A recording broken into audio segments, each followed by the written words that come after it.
Assalamualaikum warahmatullahi wabarakatuh. Waalaikumsalam warahmatullahi wabarakatuh. Selamat pagi, apa kabarnya anak-anak? Pagi Ibu. Kabarnya baik. Alhamdulillah ya. Sebelumnya Ibu mau berterima kasih banyak karena kalian sudah menyempatkan atau meluangkan waktu untuk datang ke ruangan BK ini. Nah, tadi sebelum kesini ada kelas nggak? Ada ya. Jadi kelasnya udah selesai atau izin mau kesini? Sudah selesai. Ya. Udah pada kenal Ibu belum? Belum ya. Jadi Ibu mau perkenalan diri, nanti dilanjut sama sebelah kanan Ibu. Nah, Ibu bakal nanti kalian sebutin nama, kelas, sama hobi.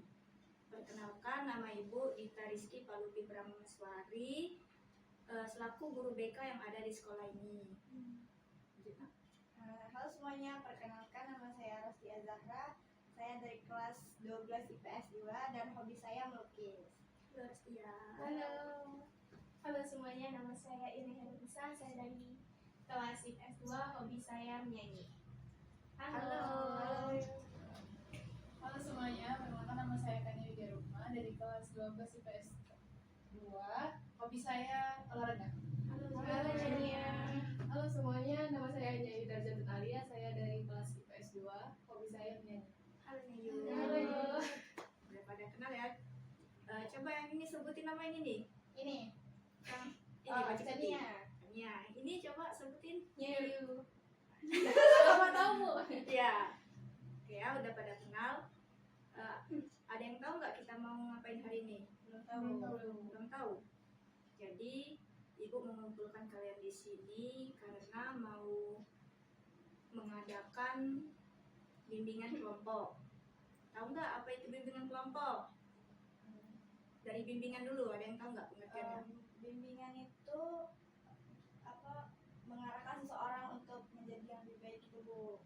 Misalnya guru ke siswa. Ya betul. Kalau kelompok, ada yang tahu nggak?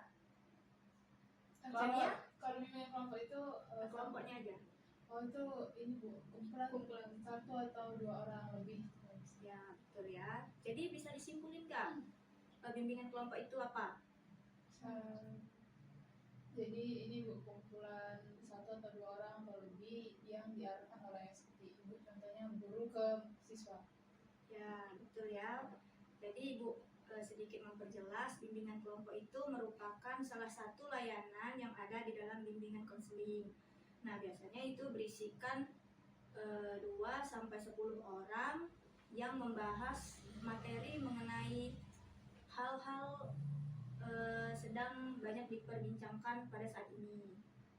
Nah sebelum masuk ke kegiatan, Ibu mau menjelaskan dulu kalau cerita kalian, pendapat kalian itu aman sama Ibu, dan kalian bisa bebas mengutarakan pendapat atau ide atau cerita pengalaman. Nah, ada yang mau ditanyain nggak? Kalau misalnya rahasianya bocor Bu? Misal rahasia bocor, kita tetapkan hukuman. Bisa kasih ide hukuman apa? Mungkin nyapu lapangan sekolah. Nyapu lapangan sekolah. Ada lagi nggak? Mungkin Ya. berdiri di lapangan sampai jam istirahat Berdiri di selesai. lapangan. Ya. Ada lagi? Mungkin membersihkan sampah selama seminggu. Membersihkan sampah. Nyayu ada nggak? Atau Quran. Hatam Quran. Dari keempat tadi mana yang kita pilih untuk hukuman? Ini Bu, bersihin sampah selama seminggu. Sampah selama seminggu ya. Deal ya? Oke. Nah, untuk bimbingan kelompok ini akan kita laksanakan secara 30 menit ke depan dan 2 kali pertemuan. Minggu depan kita bakal ke ruang BK ini lagi. Setuju ya? Nah, Ibu langsung jelasin. Ada yang tahu nggak? Kita hari ini mau bahas materi tentang apa? Belum Bu. Belum. Jadi kita itu akan membahas materi mengenai usia remaja. Nah, tahu nggak usia remaja itu apa? Usia dimana seseorang itu mencoba banyak hal-hal baru macam-macamnya gitu. Ya, sudah benar. Ada lagi? Nggak ada ya. Jadi Ibu akan jelaskan sedikit. Usia remaja itu usia yang nggak ada di usia anak-anak lagi maupun usia dewasa. Jadi ada di tengah-tengah. Nah, biasanya pada usia remaja ini mereka itu sering menganggap pendapat mereka selalu benar. Nah, sebelum itu coba kita tonton video ini dulu ya.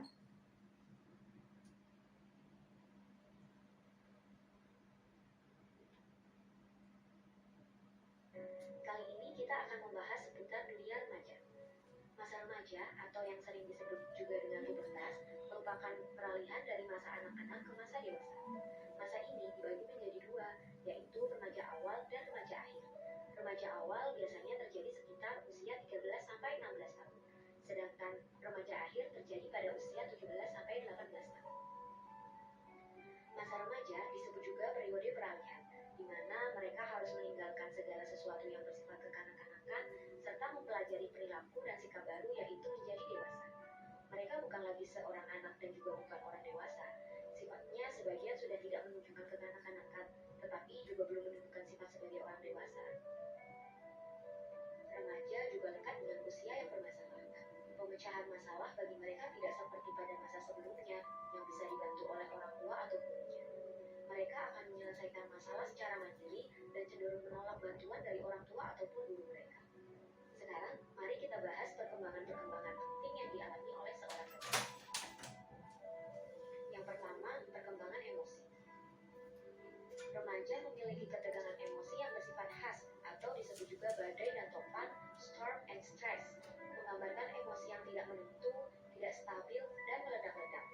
Hal ini sering diwujudkan dalam bentuk cepat marah, suka menyendiri, gelisah, cemas, sentimen, nervous, menggigit kuku, atau juga garuk-garuk kepala. Gejala tersebut biasanya disebabkan oleh banyak faktor, seperti perubahan hormon, nutrisi, anemia, kurang kalsium, cacat tubuh, keluarga yang tidak harmonis, atau tuntutan yang sangat tinggi. Bisa juga karena banyak hambatan di rumah, misalnya karena masalah keuangan keluarga. Remaja disebut juga masa yang tidak realistis, karena mereka cenderung memandang dirinya dan orang lain sebagaimana yang diinginkan, bukan memandang secara apa adanya. Apabila tidak tercapai, hal ini menyebabkan emosi meninggi dan mudah marah. Namun, seiring bertambahnya pengalaman, maka kemampuan berpikir menjadi semakin realistis. Yang kedua, perkembangan sosial. Remaja disebut juga periode mencari identitas. Mereka berusaha menunjukkan siapa diri mereka dan peranannya dalam kehidupan bermasyarakat. Pergaulan dan interaksi sosial dengan teman sebaya bertambah luas dan kompleks. Hal ini bertujuan untuk mencari bantuan emosional dalam kelompoknya. Karena keberhasilan dalam pergaulan akan menambah rasa percaya diri, sedangkan ditolak dalam kelompok merupakan hukuman yang paling berat. Sikap yang sering ditampilkan pada proses ini yaitu kompetisi atau persaingan, konformitas atau selalu ingin sama dengan kelompoknya, mencari perhatian, menentang otoritas sehingga mereka sering menentang aturan dan menentang campur tangan orang dewasa. Yang ketiga, perkembangan fisik.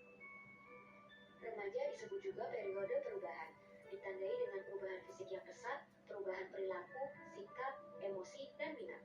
Pertumbuhan fisik yang cepat ini berpengaruh pada perkembangan psikososialnya, ditandai dengan mereka biasanya lebih dekat pada teman sebaya daripada dengan keluarganya. Remaja juga diharapkan dapat memenuhi tanggung jawab sebagai orang dewasa, namun karena mereka belum memiliki pengalaman, sehingga sering mengalami kegagalan, kemudian akan menimbulkan masalah berupa frustasi atau konflik. Yang keempat, perkembangan kognisi. Remaja telah memiliki kemampuan introspeksi, yaitu berpikir kritis tentang dirinya, serta berpikir logis terhadap hal-hal yang penting dalam mengambil keputusan.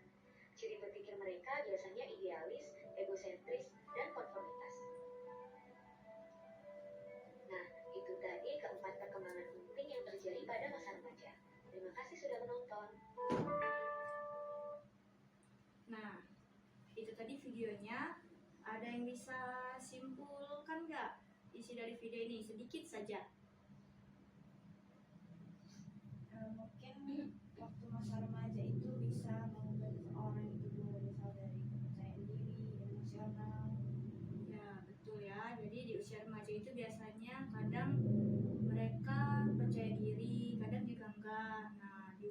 itu kan seperti kalian ini bisa saja timbul rasa kurang percaya diri karena temennya nih misal punya baju baru. Nah, si anak ini tadi merasa kurang percaya diri karena baju mereka tuh masih yang lama, ya benar. Terus sering ngikutin tren, ya benar, karena gengsi. Terus mereka juga takut dikucilkan jika tidak mengikuti tren dari teman-teman mereka, apalagi pada zaman sekarang ini banyak circle ya. Nah, Ibu mau tunjukin satu video lagi.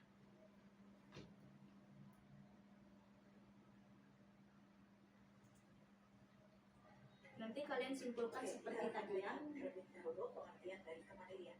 Pada usia remaja terjadi pertumbuhan yang pesat, maka tampak remaja secara fisik tubuhnya menjadi besar, namun dalam perkembangan psikisnya masih bersifat kekanak-kanakan.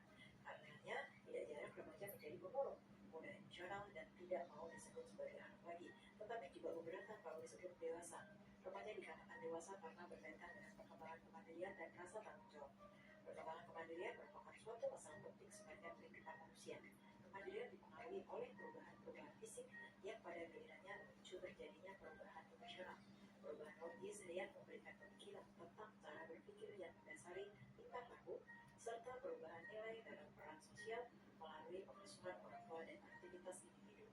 Masalah kemandirian menuntut kesiapan individu baik fisik maupun emosional untuk mengatur dan melakukan aktivitas atas tanggung jawabnya sendiri tanpa menggantungkan diri pada orang lain. Kemandirian biasanya ditandai dengan kemampuan menentukan nasib sendiri, kreatif dan inisiatif mengatur tingkah laku, bertanggung jawab, mampu menahan diri, membuat keputusan, serta mampu mengatasi masalah tanpa ada pengaruh dari orang lain. Kemandirian merupakan sikap otonomi di mana individu relatif bebas dari pengaruh penilaian, pendapat dan keyakinan orang lain. Dengan kemampuannya, individu diharapkan lebih bertanggung jawab terhadap dirinya sendiri. Maaf, iklan.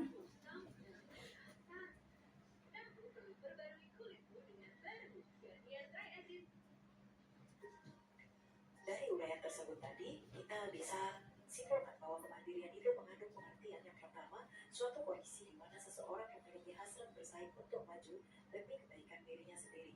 Kemudian yang kedua, mampu mengambil keputusan dan inisiatif untuk mengatasi masalah yang dihadapi. Kemudian yang ketiga, memiliki kepercayaan diri dan melaksanakan tugas-tugasnya. Kemudian yang keempat, bertanggung jawab atas apa yang dilakukannya. Selanjutnya, kemandirian itu dibagi menjadi empat, yaitu kemandirian emosi. Kemandirian emosi merupakan kemampuan mengontrol emosi sendiri dan tidak tergantungnya kebutuhan emosi pada orang lain. Selanjutnya yang kedua, kemandirian ekonomi. Kemandirian ekonomi ini merupakan kemampuan mengatur ekonomi sendiri dan tidak tergantungnya kebutuhan ekonomi terhadap orang lain. Yang ketiga, kemandirian intelektual. Kemandirian intelektual yaitu kemampuan untuk mengatasi berbagai masalah yang sedang dihadapi. Kemudian yang keempat, kemandirian sosial. Kemandirian sosial merupakan kemampuan untuk mengadakan interaksi dengan orang lain dan tidak tergantung pada aksi orang lain. Nah, berikut ini ada beberapa gejala yang berhubungan dengan permasalahan kemandirian. Pentingnya kemandirian bagi seorang pelajar dapat dilihat dari situasi kompleksitas kehidupan yang secara langsung atau tidak langsung memberikan pengaruh. Berbagai fenomena yang sering terjadi karena kurangnya kemandirian belajar dan sangat perlu perhatian seperti perkelahian antar pelajar, penyalahgunaan obat dan alkohol, perilaku agresif, dan berbagai perilaku menyimpang dan sudah mengarah pada tindak kriminal. Dalam konteks proses belajar, fenomena pelajar yang kurang mandiri dalam belajar yang dapat menimbulkan gangguan mental pada pendidikan lanjutan, kebiasaan belajar yang kurang baik atau tidak betah belajar lambat, atau belajar hanya menjelang ujian, membolos, menyetek, dan mencari bocoran soal-soal ujian. Nah, berikut ini ada beberapa gejala yang berhubungan dengan permasalahan kemandirian yang perlu mendapat perhatian. Di antaranya adalah yang pertama, ketergantungan disiplin pada kontrol luar, bukan karena niat sendiri yang ikhlas. Perilaku seperti itu mengarah pada tidak konsisten, perilaku formalistik, keterpaksaan, sehingga menghambat etos kerja dan kehidupan yang aman. Selanjutnya yang kedua, sikap tidak peduli terhadap lingkungan hidup yang menunjukkan kemandirian masyarakat yang masih rendah, karena manusia mandiri adalah manusia yang tidak lepas dari lingkungannya. Selanjutnya yang ketiga, sikap hidup konformistis tanpa pemahaman dan konformistis dengan mengorbankan prinsip. Adanya paham segala sesuatu bisa diatur yang berkembang dalam masyarakat. Hal tersebut menunjukkan ketidakjujuran dalam berpikir dan bertindak serta kemandirian yang masih rendah. Lalu bagaimana proses perkembangan kemandirian itu. Dalam menuju tahap kemandirian, ada proses yang perlu dilakukan untuk mencapai tahap kemandirian. Latihan dapat berupa pemberian tugas-tugas tanpa bantuan orang lain sesuai dengan tahap usia dan kemampuan seseorang. Latihan kemandirian yang diberikan remaja harus sesuai dengan perkembangan usia dan kemampuan dirinya. Hal tersebut dapat memberikan manfaat ke dalam dirinya agar menjadi pribadi yang tidak mudah dipengaruhi oleh orang lain dan berani mengambil keputusan serta tidak bergantung pada orang lain. Nah, seperti apa ciri pribadi yang mandiri itu? Nah, berikut ini ada ciri-ciri pribadi yang mandiri. Yang pertama, pribadi yang berani, mau belajar dan berlatih sesuai berdasarkan pengalaman hidupnya. Kemudian yang kedua, pribadi yang berani menetapkan gambaran hidup yang diinginkannya, yaitu berupa tujuan dan cita-cita.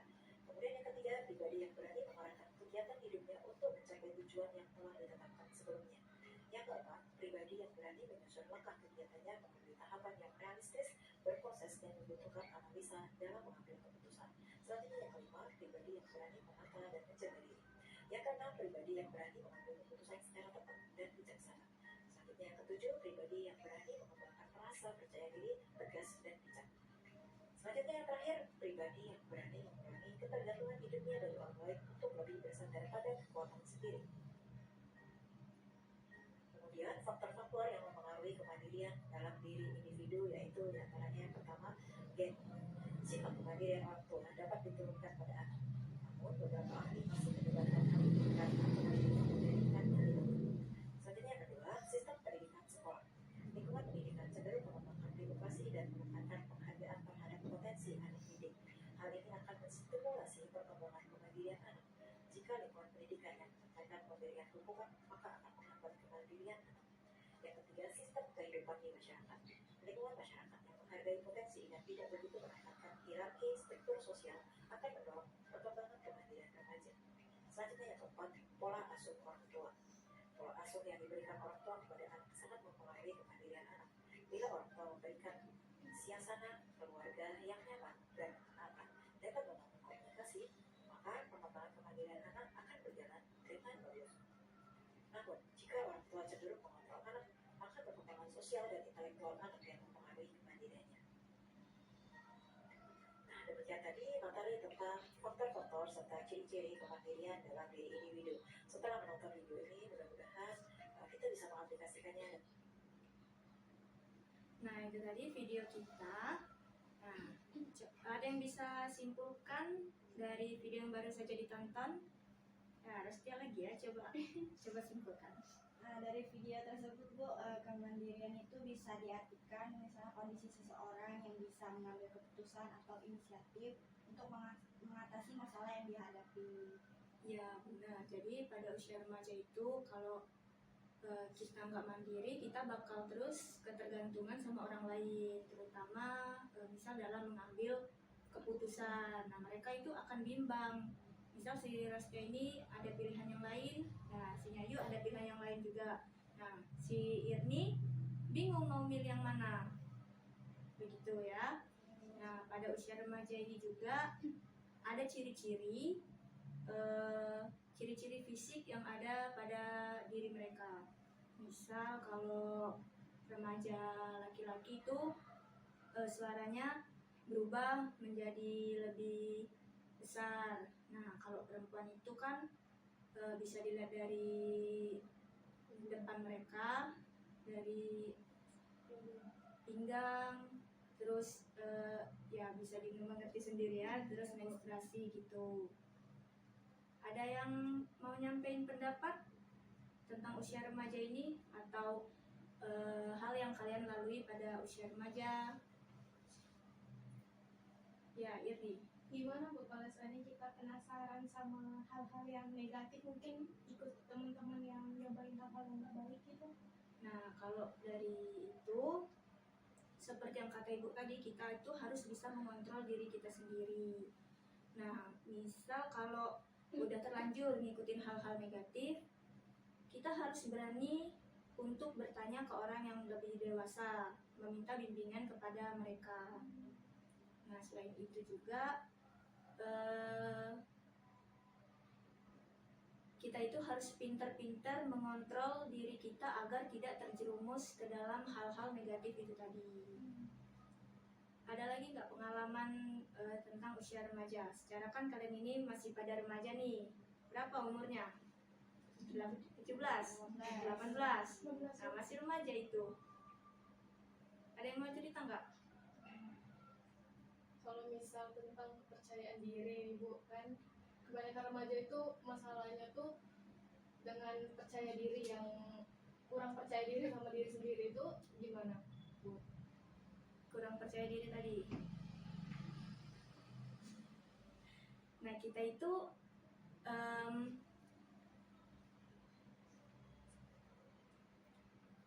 itu harus pandai-pandai bergaul. Misal Chania itu bergaul dengan Rostia kayak gitu.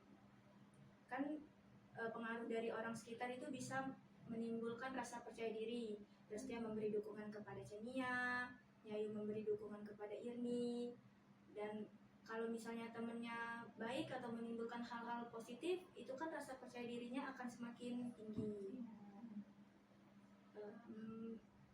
Ada lagi yang Kan tadi katanya Bu ini percaya diri bisa bersosialisasi. Kan biasanya kalau sosialisasi itu harus percaya diri gitu Bu, harus berani ngomong. Kalau misalnya tipe orang yang iya ini diem ngomong. Nah, biasanya itu dimulai dari diri sendiri. Kan misal Chania malu ngomong sama di depan orang. Chania itu harus memulai dari kaca besar. Jadi berlatih berbicara di kaca itu. Berlatih dengan sendiri, anggap pantulan yang ada di kaca itu orang lain. Nah, seiring kita berlatih seperti itu, maka rasa kepercayaan diri tadi akan semakin tinggi. Dan biasanya kalau begitu rasa malu-malunya juga hilang, dan berlatih public speaking sedikit demi sedikit. Ada lagi nggak yang mau menyampaikan pertanyaan atau pengalaman pada saat remaja?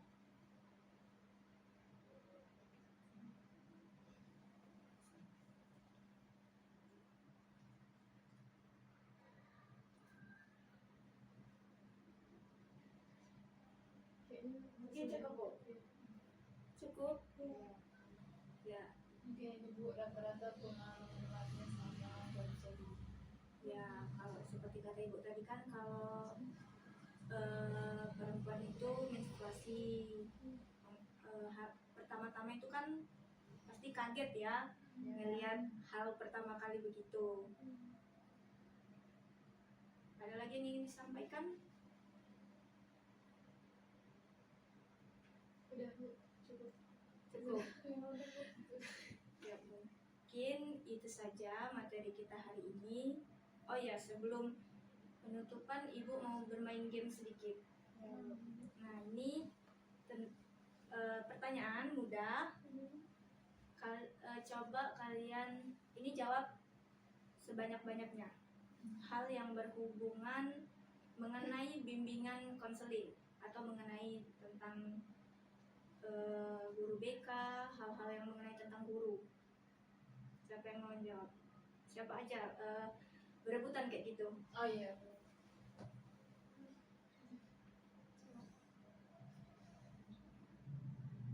Contohin dulu Bu, misalnya gimana?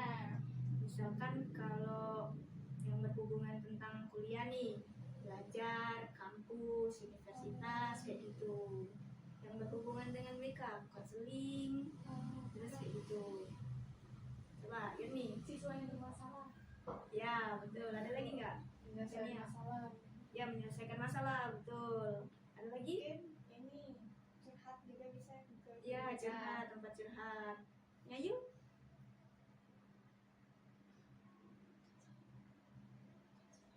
Konselor Bu. Ya, konselor. Betul ya, semuanya betul. Baiklah, sebelum menutup kegiatan pada hari ini, alangkah baiknya kita berdoa terlebih dahulu. Siapa yang mau memimpin doa untuk menutup kegiatan pada hari ini? Apa mau Ibu tunjuk nih? Ya tunjuk aja Bu. Nyayu.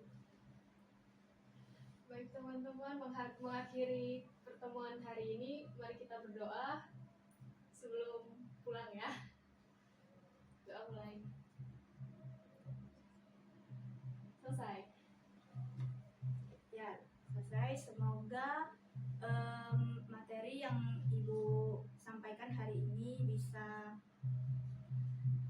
menjadi pelajaran untuk kalian. Nah, terakhir sebelum menutup, ada pesan dan kesan nggak untuk kegiatan pada hari ini? Ya, ya. Mungkin kesannya itu seru ya Bu, dari video materi yang Ibu sampaikan juga mudah dimengerti dan yang Ibu sampaikan juga mudah dipahami oleh kami. Ada lagi? Makasih ya Restia. Iya Bu. Mungkin kesannya Iya. ibu sudah bimbingan, jadi kami selanjutnya bisa bimbingan lagi selanjutnya untuk cerita bisa masalah gitu. Iya. Kesannya mungkin dilakukan secara rutin aja Bu, kegiatan. Ya, jadi sering-sering nggak apa-apa berarti ini ya. Iya Bu, apa? Oke, kita akhiri. Terima kasih ya. Kita akhiri. Wassalamualaikum warahmatullahi wabarakatuh. Waalaikumsalam warahmatullahi wabarakatuh.